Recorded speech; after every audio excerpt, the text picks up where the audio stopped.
Hey everyone, Darren here with Vino Luna. Today we're tasting 4 wines that are going to be released in the March 30th, 2024 vintages release. 2 French wines and 2 Italian wines. So let's get straight to it. First up, we've got Le Petit Moray. This is a wine from the Languedoc, southern France, from the Corbière appellation. It's a blend of Grenache, Carignan, and Cinsault. And Grenache is going to give it that plummy red fruit characteristic, and Cinsault and Carignan are there to provide some floral lift and a little bit of acidity in there as well. So it's going to be more of a medium-bodied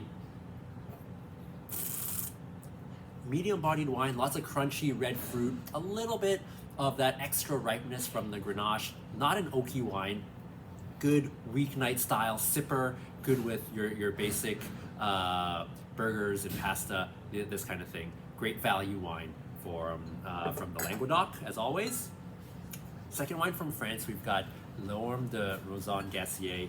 This is a wine that is from Bordeaux. It's a Cabernet Merlot blend from the Médoc region, and it's from 2016. It's got a little bit of age behind it. You can see it pours with a little bit more of a garnet color for those who are looking for a little bit more mature wine. It's still got some freshness left. It's really hitting its prime drinking right now with some bright red fruit and blackberry fruit, along with some of that bottle age, tertiary, forest floor, mushroomy, a little bit leather, tobacco, cedar box kind of thing going on in here. So quite complex with its 6 years plus of bottle age. On the palate, nice bright acidity, so still some freshness and life left in this wine for those who want to drink it and maybe even cellar it away for a couple more years.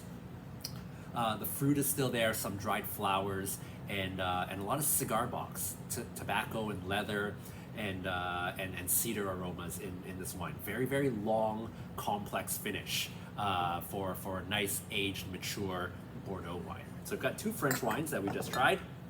And then we've got 2 Italian wines. First up, we've got a Rossa Toscano.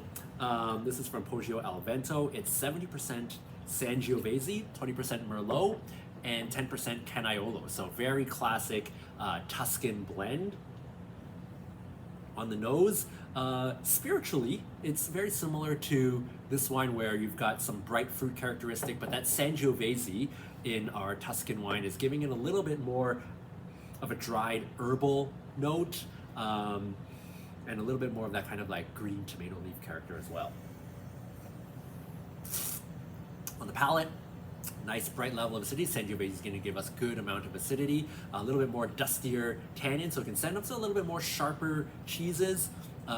Medium plus finish, great with like a nice roasted lasagna, something like this, a little bit of a herbal tinge to round out, but a very food friendly wine. Gonna be right at home at a dinner table. Last but not least, we've got from our beloved Tanazzi producer. This is their Valpolicella Ripasso Superiore. So it's 90% Corvina and Corvinone, a little bit of Rondinella in here.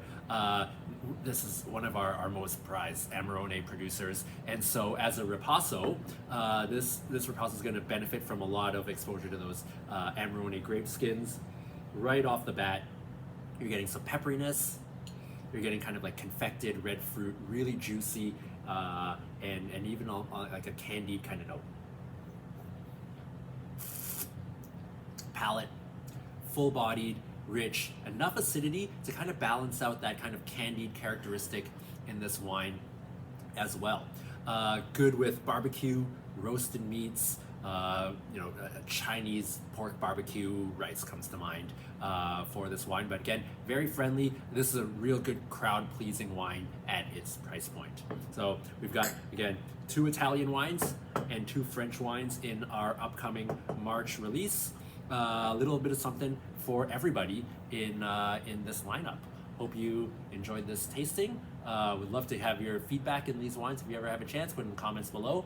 And cheers. Happy Easter, everyone.